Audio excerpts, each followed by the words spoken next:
Halo Sobu, Assalamualaikum. Ketemu lagi di podcast Bincang Monila edisi bulan ini. Hari ini aku bakal ngebahas banyak tentang sesuatu yang menarik dan masih menjadi topik hangat di tengah masyarakat. Apa itu? Yaitu tentang bagaimana kita menjaga kesehatan mental selama pandemi COVID-19. Sudah hadir bersama saya saat ini Ibu Sinta Mayasari. Beliau adalah seorang dosen bimbingan dan konseling di Fakultas Keguruan dan Ilmu Pendidikan Universitas Lampung. Langsung aja kita sapa. Selamat pagi Bu Sinta. Pagi. Oke, apa kabar nih? Alhamdulillah ya baik. Aku yang gugup nih kayaknya. Gak apa-apa.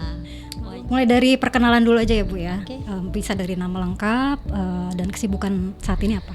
Oke, nama saya Sinta Mayasari. Kebetulan saya seorang psikolog dan juga dosen di Prodi Bimbingan dan Konseling FKIP Universitas Lampung.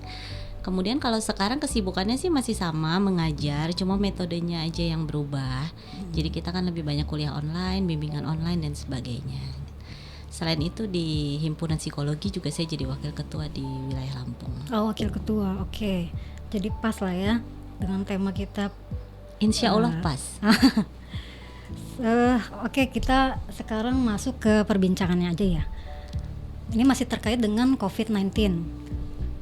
Dalam waktu yang relatif singkat ini kan jumlah pasien di Indonesia sendiri bahkan di dunia ya itu semakin meningkat signifikan ya dalam waktu yang cukup singkat. Jadi tidak hanya di ibu kota tapi juga di negara-negara lain dan di daerah kita termasuk Lampung ini. Oke. Jadi yang ingin saya tanyakan, betul nggak sih Bu bahwa wabah corona ini mampu mempengaruhi keadaan psikologi seseorang? Oke, kalau mampu atau tidak coba aku tanya Mbak Ina ya. Terpengaruh nggak dengan wabah ini? Aku pribadi mungkin pada awalnya sih agak ini ya, mungkin karena topiknya ini sudah jadi perbincangan lama, sudah dilihat dari luar negeri juga banyak kasus kematian, itu karena mengancam jiwa itu jadi agak cemas sedikit sih. Cuman kalau dalam kesehariannya ya masih aktivitas seperti biasa sih. Jadi karena kita dengar banyak informasi ya, artinya setiap hari mungkin baca WA, dengar berita, baca koran, semua ceritain tentang COVID-19. Jadi kalau memang kita setiap hari mendengar informasi, tentu itu akan masuk ke memori kita, ke otak kita. Jadi ya pasti akan berpengaruh sih ke kehidupan sehari-hari gitu. Karena kan aspek psikologi itu bisa di area pikiran, perasaan dan perilaku. Nah, membaca informasi atau terpapar berita-berita tentang COVID-19 itu mempengaruhi di area pikiran gitu. Oke, jadi betul ya bahwa wabah corona ini meskipun dia penyakit fisik, masalah fisik, tapi bisa mempengaruhi mental seseorang. Ya. Bahkan saking pandemi ini mempengaruhi juga WHO sudah mengeluarkan rilis yang berisi artikel salah satunya apa ya, pemberitahuan dan saran-saran buat masyarakat bagaimana menjaga kesehatan mental mereka selama stressful ini kayaknya. Karena memang ada kaitannya antara kesehatan fisik dan kesehatan mental. Oke. Gitu. Jadi memang kalau misalnya ada beberapa kondisi penyakit fisik yang memang munculnya itu atau diperparah dengan kondisi mental kita gitu. Jadi kalau misalnya kita tiba-tiba sering sakit perut, diare gitu ya, mungkin karena stres gitu. Kemudian kita tekanan darah tingginya naik, mungkin itu juga karena faktor stres gitu. Atau yang sepele kayak misalnya merasa gatal-gatal di kulit, biasanya nggak pernah gatal-gatal. Oh bisa ya Bu ya, tapi kalau kita lagi cemas, lagi gugup itu tiba-tiba ada rasa gatal gitu. Nah, jadi memang ada kaitannya antara beberapa penyakit fisik dengan kondisi mental seseorang. Nah, kalau misalnya kita sudah menderita gangguan fisik tertentu dan kondisi mental kita tidak prima gitu ya, atau kita tidak sehat, itu bisa memperparah keadaannya. Oke, jadi imunnya turun malah penyakitnya bertambah buruk. Kalau tentang imunitas itu kaitannya begini. Jadi tubuh kita kan produksi imunitas nih setiap hari. Ternyata berdasarkan salah satu penelitian, imunitas itu ada hubungannya dengan jumlah air liur gitu ya. Jadi ada sejumlah subjek yang dijadikan sampel penelitian. Kemudian dia setiap hari diambil nih sampel air liurnya gitu. Ternyata orang yang hari itu dia merasa gembira, merasa bahagia, moodnya positif, itu produksi imunitasnya dalam air liurnya itu jumlahnya banyak. Oh gitu. Nah tapi kalau misalnya hari itu dia murung, sedih, atau misalnya dia banyak pikiran, jadi moodnya nggak enak gitu, moodnya negatif, itu dia subjek yang sama di hari itu ketika dia moodnya negatif, produksi imunitasnya menurun. Nah, jadi itu kaitannya kenapa ketika kita terutama sedang pandemi COVID ya, karena ini virus, kenapa kita harus punya mood yang happy, kita harus tetap gembira supaya produksi kekebalan tubuhnya, antibodi kita itu terus meningkat di tubuh. Nah, itu kan salah satu cara untuk mencegah supaya kita nggak kena nih, karena virusnya kan dari mana-mana nih. Iya, betul. Tapi kan ada yang kena, ada yang enggak. Nah, itu salah satunya kekebalan tubuh kita. Kekebalan tubuh, oke. Kalau dari virus ini dan kaitannya dengan kesehatan mental, siapa aja yang berpotensi bisa kena gangguan mental ini, Bu? Memang ada sih yang rentan gitu ya, yang rentan mengalami gitu. Kalau dari segi fisik gitu ya, tentu orang-orang yang usianya sudah lanjut gitu. Kemudian juga anak-anak juga lebih rentan. Mungkin kalau kita kayak usia produktif ini mungkin secara stamina masih relatif kuat gitu ya. Tapi kalau dari segi mental, orang-orang yang memang sehari-harinya terbiasa memiliki kondisi kesehatan mental yang tidak prima, itu juga bisa rentan nih. Misalnya Anda dari pola pikir orangnya model yang suka mikirnya negative thinking terus gitu. Jadi nggak ada COVID aja dia udah sering negative thinking, apalagi ditambahin ada COVID nih. Ya. Ibaratnya dia selalu merasa bahwa aduh saya nih pasti kena nih gitu, atau ini COVID nih pasti di sebelah saya nih gitu. Jadi menimbulkan perasaan cemas atau panik. Nah, kalau tipe orang yang memang sudah sering negative thinking, kemudian dia juga mudah was-was, mudah cemas, nah itu tentu lebih gupek lagi gitu ya. Makanya gangguan psikologi yang suka muncul atau sering muncul dengan adanya pandemi ini kan rasa takut dan cemas gitu. Nah, akibatnya perilakunya apa nih? Perilakunya mungkin dia akan berlebihan membeli mungkin masker, menimbun gitu ya, karena dia saking takutnya, saking cemasnya gitu. Atau misalnya dia dikit-dikit dapat informasi negatif dari tentang COVID-19, dia share kemana-mana. Jadi kayak nularin gitu ya rasa takut dan cemasnya ke orang-orang gitu. Nah, mungkin orang-orang dengan karakteristik seperti itu ya jadi lebih rentan gitu ya. Jadi lihat perilakunya jadi akan lebih terganggu gitu secara psikologis. Oke, tadi Bu Sinta udah ngebahas soal cemas nih ya. Kayaknya ada perbedaan tipis gitu ya antara cemas dan waspada gitu. Nah, kita membedakan dua hal tersebut gimana ya? Oke, membedakannya begini. Kita lihat gangguannya nyata atau enggak, gitu ya.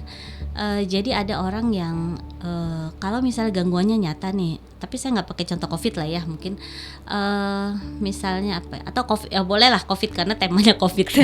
Misalnya gini, ini kita sedang ada isu tentang COVID-19. Kemudian kita lihat beritanya di seluruh dunia, di Indonesia bahkan di Lampung juga sudah ada gitu. Ini artinya adalah nyata gitu ya.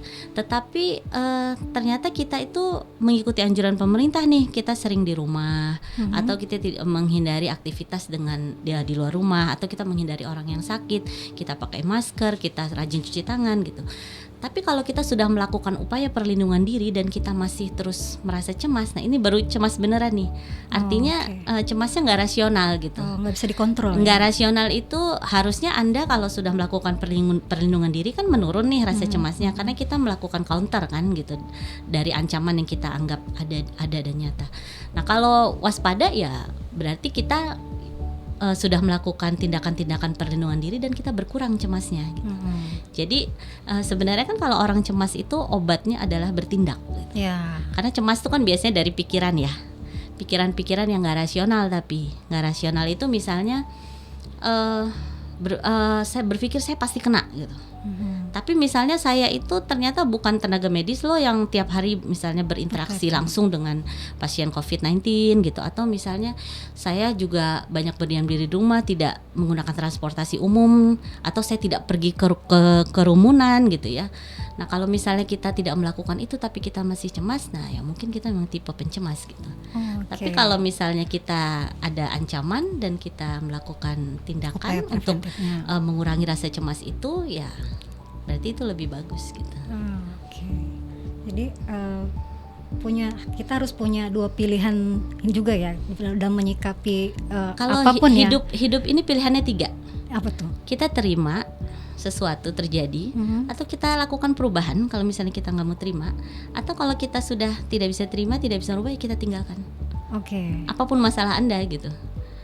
Jadi prosesnya ya seperti itu. Seperti kalau sedang di kondisi, mungkin pernah lihat brosurnya ya. Jadi siapakah diri kita di masa COVID-19 ini gitu. Zona yang pertama itu kita zona takut. Jadi zona takut tuh ya takut meninggal, takut terkena, takut terpapar gitu ya. Jadi ketakutan nih gitu. Tapi seterusnya jika kita ingin mengembangkan kesehatan mental kita harus pindah nih dari zona takut. Kan nggak mungkin juga ya nggak takut ya, karena memang ini mewabah di seluruh dunia. Itu wajar. Tapi merasa takut itu wajar. Tapi yang tidak sehat adalah kita terus terkungkung dalam rasa takut itu dan nggak keluar dari situ. Jadi terus merasa takut meninggal, takut kena, membeli tadi yang panic buying gitu-gitu ya, atau menyebarkan berita-berita negatif terus, atau kita marah atau kita sedih gitu, itu zona takut. Tapi kalau kita mau berkembang, kita harus pindah ke zona belajar. Nah, di zona belajar itu kita mulai mikir, oh iya, ini memang ada pandemi, tapi kita bisa loh lakukan sesuatu untuk mungkin mengurangi peluang kita terkena. Misalnya anjuran pemerintah udah banyak nih disosialisasikan, bahkan kita kuliah juga udah dari rumah ya. Jadi lebih banyak beraktivitas di rumah, rajin cuci tangan, pakai masker dan seterusnya. Sudah banyak sekali tips kesehatan yang mungkin diberikan. Kemudian juga kaitan dengan tadi bahwa ini virus, jadi kaitannya juga dengan kekebalan tubuh masing-masing. Gimana sih cara saya ningkatin kekebalan tubuh saya? Oh, saya harus makan yang bergizi, saya harus tidur yang cukup, atau saya harus berolahraga tetap rutin gitu. Nah, ini kan upaya kita dalam zona belajar. Bagaimana sih kita memilah informasi juga. Ternyata kalau saya tiap pagi buka WA group, terus saya baca berita negatif, itu mempengaruhi saya nih sehari-hari gitu ya. Sepanjang hari saya jadi takut gitu. Oh ya udah, berarti batasin dong gitu.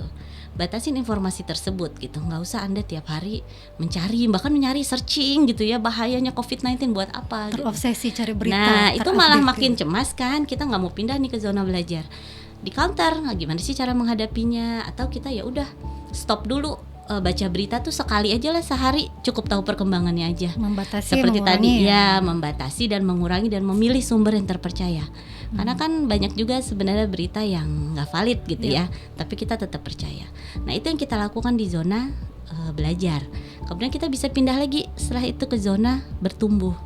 Nah, di zona bertumbuh ini kita langsung action nih, aksi apa sih yang bisa kita ambil? Misalnya kalau cemas ya kita melakukan metode relaksasi, bermeditasi, menenangkan diri. Kemudian saya bisa menolong diri saya seperti apa ya supaya saya bisa tetap kuat atau tanggap melawan ini.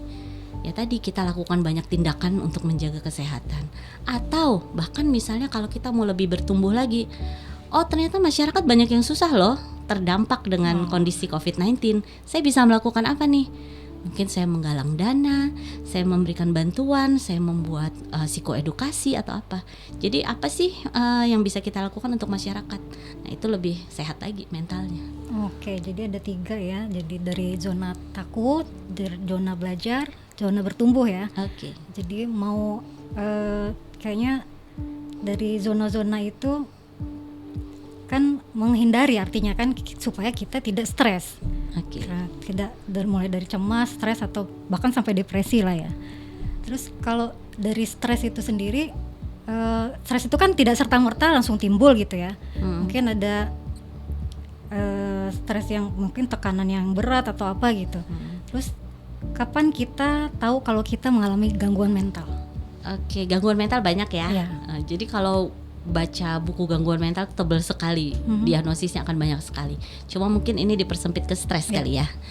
Oke, kalau stres itu sendiri sih sebenarnya kalau stres baru tahap stres itu belum gangguan mental sih gitu ya. Itu masih ringan banget gitu ya. Karena setiap hari juga Anda mungkin stres gitu. Misalnya mau ke kampus angkotnya nggak nyampe gitu, kan bikin stres. Atau misalnya melupakan sesuatu gitu ya. Atau tiba-tiba cuaca tidak bersahabat. Nah, itu juga sebenarnya stres gitu. Stres itu sebenarnya baru bisa kita deteksi kalau kondisinya disertai dengan perubahan fisik. Jadi misalnya ada perubahan di tubuh Anda yang Anda rasakan sebagai dampak dari stres. Misalnya kok saya jadi lebih berkeringat ya, jantung saya kok berdegupnya lebih kencang gitu, atau saya tiba-tiba agak mules nih gitu. Jadi kalau sudah ada keluhan fisiknya menyertai dengan stres tersebut, maka baru kita bisa bilang oh ya ini stres beneran. Karena itu dia akan terkait itu bisa yang dinamakan psikosomatik itu bukan sih? Kalau psikosomatis itu adalah gangguan fisik, tapi penyebabnya adalah pikiran. Ya, sebabnya adalah psikologis gitu. Jadi kalau Anda pergi ke dokter mungkin sakitnya tidak sebegitu parah, atau kalau misalnya sakit ya, atau bahkan nggak ditemukan sama sekali nih, fisiknya sehat-sehat aja, berarti dari pikiran, perasaan, atau ya aspek mentalnya gitu. Oh jadi beda ya sama. Jadi memang ada sebuah mekanisme tubuh kita ya. Ketika kita secara mental atau secara psikologis itu terluka gitu ya, atau mengalami apalah gitu, sedih dan sebagainya, itu kita alihkan ke tubuh. Nah, pengalihan ke tubuh itu yang namanya psikosomatis. Oh, jadi sebenarnya sakitnya mental nih. Mungkin aku sedih, aku bersedih, tapi yang terkena perut kita misalnya ya, reaksinya ke fisik. Nah, itu psikosomatis. Nah, kalau balik lagi stres itu tadi, stres itu sebenarnya taraf yang paling ringan gitu ya. Nanti dia akan tapi kalau stres tersebut tidak dikelola atau tidak dicarikan problem solvingnya, nah ini bisa meningkat ke gangguan yang lebih parah gitu. Apa itu? Misalnya Anda bisa menjadi cemas, menjadi depresi. Oh, gitu jadi stres dulu baru cemas, baru depresi gitu. Kalau stres saja sih semua bisa kok, kita orang normal pasti ngalamin stres. Dan jangan suka jangan suka bilang stres itu jahat. Anda kalau nggak dikasih stres juga kadang kita nggak bisa bertindak. Misalnya nih diberi jabatan baru kan, posisi baru, tantangan baru, itu kan stres. Tapi kita ternyata ternyata saya bisa ya gitu, saya bisa mengoptimalkan bakat saya. Ternyata stres itu kalau dikelola malah kadang bisa menghasilkan hal yang baik. Mau menikah, mau memiliki anak, itu kan kondisi stressful. Mau siaran hari ini pagi deg-degan tuh kan. Tapi ternyata aku sudah jalani, aku bisa. Jadi stres itu juga bisa dipersepsikan dengan positif gitu, selama kita bisa melakukannya gitu. Nah tadi habis stres apa tadi, cemas ya Bu? Nah, bisa cemas, bisa depresi, bisa. Yang punya tadi psikosomatis itu juga gangguan mental. Saya pikir malah yang cemas itu yang ringan, stres itu yang udah berat gitu, bukan ya? Stres itu masih yang rendah. Stres dalam tingkatan yang lebih tinggi namanya depresi. Oke. Depresi. Nah kalau dari gejalanya sendiri Bu, tiga kategori tadi, apa aja nih gejala? Mulai dari stres, cemas sampai depresi. Kalau ini adalah 3 kondisi mental yang berbeda. Gitu ya. Kalau stres itu wajar dihadapi. Terutama stres itu kan ketika kita merasa ada ancaman kepada diri kita, sementara kita, kayaknya aku nggak punya sumber daya nih untuk menghadapinya, itu menimbulkan stres. Tapi kalau misalnya dikasih stres, ada situasi stressful, tapi aku merasa mampu, itu nggak bikin stres gitu. Nah, jadi ketika misalnya ada ancaman ke kita dan kita merasa nggak punya sumber daya, kalau gejalanya yang tadi dari pikirannya mungkin sulit berkonsentrasi atau memikirkan hal-hal yang negatif gitu ya, atau tiba-tiba merasa pusing. Kalau fisiknya yang tadi sudah saya jelaskan, berkeringat, deg-degan dan seterusnya, itu adalah gejala stres gitu. Nah, kalau cemas itu adalah merasa khawatir yang berlebihan. Jadi gini, khawatir boleh, tapi berlebihan yang tidak boleh gitu. Nah, kalau orang dengan gangguan cemas itu dia rasa khawatirnya berlebihan. Jadi misalnya kayak tadi nih ya, aku misalnya takut sama ular gitu ya misalnya. Rata-rata orang kan takut mungkin ya sama ular karena dia dianggap binatang yang membahayakan. Kalau takut yang normal adalah ya ularnya memang ada di bawah kaki saya gitu ya. Mungkin dia siap mematuk saya, tuh saya wajar merasa takut. Itu rasional. Tapi kemudian saya lihat foto ular aja sih di majalah. Nah, itu saya langsung keluar keringat dingin, langsung takut, langsung panik dan seterusnya. Nah, itu yang gangguan cemas. Jadi sumbernya itu nggak rasional, irasional. Jadi kadang-kadang cuma dengar orang bilang ular aja, saya udah langsung masuk kamar melindungi diri atau misalnya tidak mau mendengar. Nah, itu yang kita sebut cemas. Gitu. Jadi cemas itu sumber ketakutannya nggak rasional gitu. Nah, kalau depresi itu tingkatan yang lebih ekstrim lagi. Jadi depresi itu kan kita seperti kehilangan keinginan untuk hidup gitu ya. Jadi misalnya moodnya sepanjang hari sedih gitu, kemudian murung, merasa dirinya nggak berharga, kemudian mungkin mengalami gangguan pola makan, pola tidur gitu ya, atau punya keinginan bunuh diri, jadi kayak merasa dirinya tidak berharga. Nah itu depresi. Orang depresi sih biasanya ya mungkin mengurung diri atau tidak mau, biasanya dia senang nih, misalnya aku biasanya senang sih jalan-jalan, ini udah nggak bisa menemukan kesenangan gitu dalam kehidupannya. Nah, dari 3 gejala mental itu, apakah seseorang bisa mendiagnosa diri mereka sendiri gitu? Apakah saya lagi stres, cemas, atau bahkan saya depresi nih? Oke, ini jadi self diagnose ya. Ya. Jadi memang karena kita perkembangan teknologi itu sangat maju, Mbah Google di mana-mana, orang cenderung senang melakukan self diagnose. Tapi akan lebih baik sih gini. Kita akan tahu kapan saatnya kita membutuhkan bantuan. Yaitu kapan? Ketika saya merasa tidak dapat berfungsi lagi di kehidupan saya. Misalnya kalau saya mahasiswa ya saya jadi nggak bisa kuliah, nggak bisa belajar, nggak bisa mengerjakan tugas, mungkin saya nggak mau ngapa-ngapain. Nah jadi fungsi kehidupan kita terganggu gitu. Jadi kapanpun Anda merasa fungsi hidup Anda terganggu, nah itu kita sudah harus mulai mencari bantuan. Sayangnya orang suka malas nyari bantuan kalau isunya adalah sakit mental. Sakit mental, iya. Karena stigmanya kan, oh gila ini anak stres gitu ya. Padahal coba kalau Anda teriris aja tangannya lagi masak, melakukan apa? Diobatin pasti kan. Padahal sepele ya. Iya. Misalnya nggak diobatin, cuma disiram air aja juga sembuh misalnya ya. Iya. Tapi kalau sakit mental kok nggak mau cari obatnya? Padahal itu mungkin lukanya bisa sudah lebih dalam, lebih ini. Jadi kadang-kadang untuk sakit fisik aja kita bisa segera mencari pertolongan atau penyembuhan, walaupun sepele gitu ya. Tapi sakit mental kadang-kadang orang masih menganggap itu belum perlu ditolong atau belum perlu mencari bantuan. Nah makanya kita juga sekarang, kebetulan saya di Himpunan Psikologi Indonesia itu kita banyak proaktif juga sih ke masyarakat. Seperti kayak sekarang kan lagi pandemi COVID, kami membuka layanan konseling gratis gitu. Kalau khusus di FKIP juga ada. Jadi kalau untuk mahasiswa FKIP yang masih aktif itu Anda bisa kok langsung ke website FKIP. Di situ tersedia jadwal konselor. Jadi jadwal konseling gratis khusus untuk mahasiswa. Cuma memang dalam pelaksanaan ada mahasiswa lain juga kita terima. Selama memang kita masih bisa menerima gitu ya, menghandle. Jadi ntar ada jam-jamnya, konselornya siapa, silakan bisa dihubungi. Jadi sebenarnya itu setiap hari ya aktifnya? Itu setiap Senin sampai Jumat. Hari kerja. Hari kerja Senin sampai Jumat, dari ada jadwal pagi, jadwal siang, jadwal sore gitu ya. Nanti ada jadwalnya sesuai dengan jadwal. Dari jam 8 sampai jam 16 itu akan ada konselor yang standby untuk menerima curhatan mahasiswa. Nah, kaitannya dengan tadi bimbingan konseling itu, selama pandemi ini ada nggak peningkatan misalnya? Aduh, banyak yang telepon gitu dari beberapa konselor yang disiapkan. Ada nggak? Kalau yang saya tanganin ya kliennya ada gitu ya. Memang kaitannya dengan perkuliahan yang online ini gitu ya. Kemudian juga dia kadang masih bingung minat bakat dan seterusnya gitu. Itu yang khusus untuk Unila gitu ya, untuk di FKIP. Cuma kalau untuk yang masyarakat secara luas nih, yang oleh forum yang HIMSI itu kita bahkan nerima kliennya dari luar provinsi Lampung gitu. Padahal kan kita sebenarnya HIMSI-nya adanya di Lampung. HIMSI ini kan ada di setiap provinsi gitu ya. Kita terima klien dari luar Lampung juga gitu. Bahkan pagi-pagi jam 6 juga sudah mulai ada kliennya gitu. Terutama tenaga-tenaga kesehatan.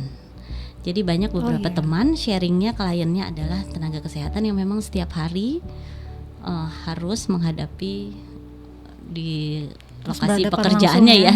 Kalau kita mungkin semua bisa work from home gitu, tapi kalau mereka nggak bisa. Jadi dokter, perawat, garda terdepan ini banyak kita layani di layanan konseling online tersebut. Oke, jadi gratis ini udah mulai sejak kapan ya?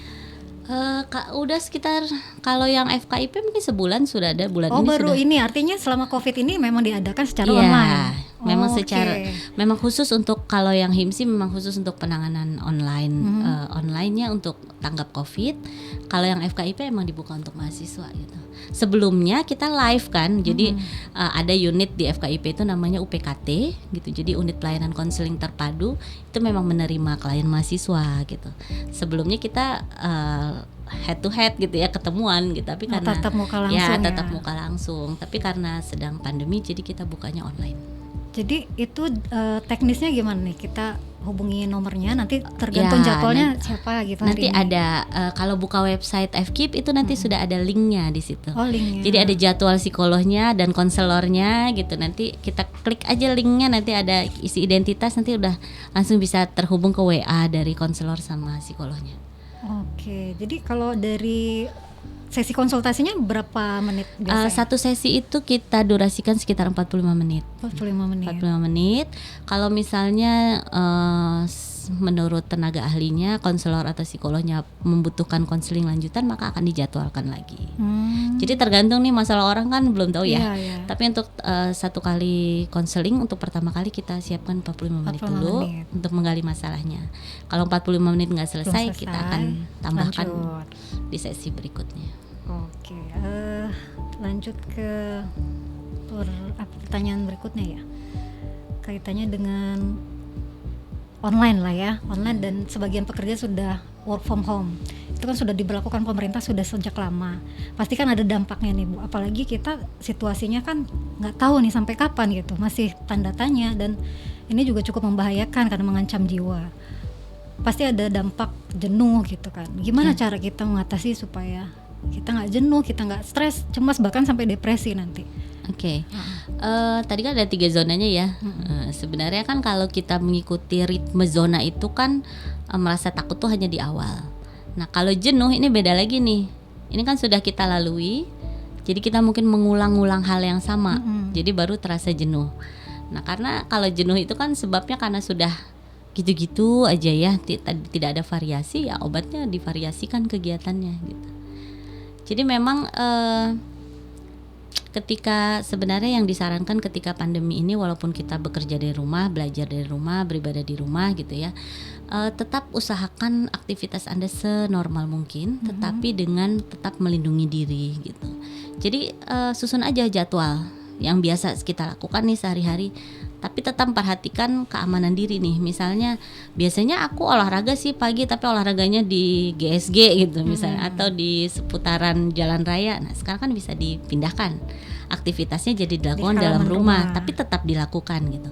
Kemudian ya aku biasanya berinteraksi sama teman-teman, ya tetap bisa dilakukan, tapi mungkin pakai Zoom, pakai Jitsi gitu ya, pakai media lain atau chat group gitu.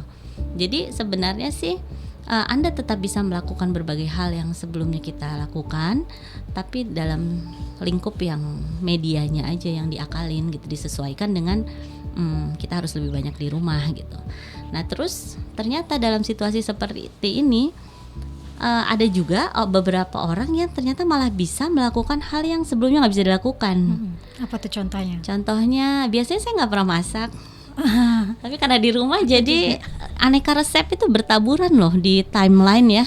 Jadi orang-orang banyak memposting gitu ya, bikin ini bikin itu. Jadi kita mulai masak kembali di rumah gitu ya. Atau misalnya biasanya kita dulu sih suka menggambar gitu ya. Sekarang bisa dicoba lagi kegiatannya. Atau kalau dulu misalnya selalu kerja keluar rumah, nggak sempet merapikan atau mengatur ulang rumah, nggak sempet menyusun baju-baju mana yang masih dipakai, mana yang enggak, sekarang jadi bisa dilakukan gitu. Jadi sebenarnya masih banyak kegiatan yang bisa kita lakukan di rumah gitu. Tinggal pintar-pintar aja untuk mencari kegiatan tersebut. Bahkan kalau Anda mau memperkaya diri gitu ya dengan ilmu pengetahuan baru, itu sekarang banyak loh tutorial melakukan kegiatan yang dilakukan secara online. Jadi belajar ini secara online, belajar itu secara online. Cuma ya itu aja. Ada juga kontranya ya. Jadi kan kuota membengkak gitu ya. Betul. Jadi itu salah satu masalah yang bisa jadi cemas itu kayaknya. Tapi sebenarnya kalau beberapa mahasiswa juga banyak dapat free kuota buat belajar gitu ya. Jadi tinggal diakses aja. Kayaknya kalau di Unila juga ada yang gratis ya. Jadi memang kita nggak perlu keluar untuk pembelajaran khusus di web itu gitu. Oke, Terus apalagi nih Bu yang perlu kita tahu seputar kesehatan mental selama Oke, dalam untuk menjaga supaya kita tetap sehat mental dalam pandemi COVID-19, karena mental itu kan terdiri dari 3 aspek ya, ada pikiran, perasaan, dan perilaku. Jadi yang perlu dijaga ya ketiganya itu gitu. Yang pertama, pikirannya perlu tetap berpikir positif gitu, karena memang pikiran kita ini kita sendiri yang menentukan apakah kita mau terbiasa punya pikiran yang positif atau kita mau punya pikiran yang negatif gitu. Jadi sebenarnya dalam situasi seburuk apapun gitu ya, kalau kita melatih pikiran kita untuk terbiasa berpikir positif, tentu masih ada hal positif yang masih bisa kita ambil walaupun situasinya seburuk apapun gitu. Jadi biasakan punya pemikiran yang positif, yang logis dan rasional. Jadi logis dan rasional itu seperti tadi contoh-contohnya gitu ya. Jangan berpikir yang nggak rasional gitu, nggak logis gitu. Jadi gunakan fungsi otak Anda supaya memang yang saya pikirkan ini sesuai dengan kenyataan, sesuai dengan fakta dan seterusnya. Kemudian kalau dari aspek perasaan, tentu ini kaitannya dengan emosi gitu. Bagaimana supaya kita bisa tetap bahagia di situasi yang sedang tidak menguntungkan seperti ini. Apalagi tadi kita sudah tahu bahwa ternyata imunitas kita itu dipengaruhi oleh emosi gitu. Kalau misalnya kita hari itu moodnya positif, cenderung positif, maka produksi imunitas akan meningkat. Nah, sekarang kita perlu banyak mencari aktivitas yang memang bisa membuat mood kita positif. Jadi banyak lakukan hal-hal yang disukai, hal-hal yang menyenangkan gitu bersama orang lain. Kemudian banyak tersenyum, mungkin yang paling sepele tersenyum aja gitu ya. Dan terus merasa bahagia gitu. Jadi supaya Anda juga bisa lebih kuat gitu daya tahan tubuhnya. Nah, kemudian yang terakhir adalah perilaku. Bagaimana kita melakukan tindakan-tindakan yang memang dibutuhkan untuk melindungi diri kita maupun melindungi orang lain di tengah pandemi COVID-19 gitu. Jadi tadi banyak anjuran dari pemerintah, dari dunia medis, banyak ternyata perubahan perilaku atau kebiasaan yang perlu kita bangun saat ini. Misalnya rajin cuci tangan, rajin makan, minum dan olahraga yang teratur, kemudian juga menghindari keramaian dan seterusnya. Jadi kita arahkan juga perilaku kita, perilaku yang memang relevan dengan situasi saat ini. Dan tidak lupa juga mungkin kita sebenarnya bisa kok memampukan diri kita untuk menolong orang lain gitu. Jadi coba tanya ke diri sendiri gitu, kira-kira saya masih bisa menolong siapa ya, walaupun situasinya sama-sama sulit gitu. Misalnya aku punya tetangga yang membutuhkan, ada nenek-nenek atau kakek-kakek gitu ya yang sudah sepuh, mungkin kita bantu dia berbelanja atau apa gitu. Kemudian kalau kita punya sedikit rezeki, kita kumpulkan donasi gitu untuk membantu orang yang terdampak dengan COVID-19 ini. Atau misalnya melakukan apapun lah, bahkan menolong ibu atau ayah di rumah saja itu adalah sudah bentuk perilaku membantu. Kenapa perilaku membantu ini penting? Karena supaya kita merasa diri kita berharga gitu. Jadi walaupun situasinya sedang tidak menyenangkan, kalau kita merasa diri kita berharga, maka kita pun bisa punya rasa optimis untuk melalui kesulitan-kesulitan ini gitu. Jadi itulah yang ingin kita bangun dari kegiatan menolong orang lain. Oke, itu tadi ya 3P. Jadi kita harus jaga pikiran, perasaan, perilaku supaya tetap positif, supaya mental kita tetap sehat ya Bu ya. Oke, terima kasih buat Bu Sinta sudah mau berbagi tentang bagaimana sih kita menjaga kesehatan mental selama COVID-19. Dan untuk Sobu yang sudah menyaksikan, terima kasih. Saya yakin ini banyak yang dengerin ya, karena ini perbincangan yang sangat menarik yang berhubungan dengan COVID-19. Untuk kamu yang punya privilege di rumah aja, terus jangan kemana-mana, stay at home, dan jaga kesehatan diri, jaga kesehatan orang-orang yang kita sayangi, tetap di rumah, dan sampai jumpa. Assalamualaikum.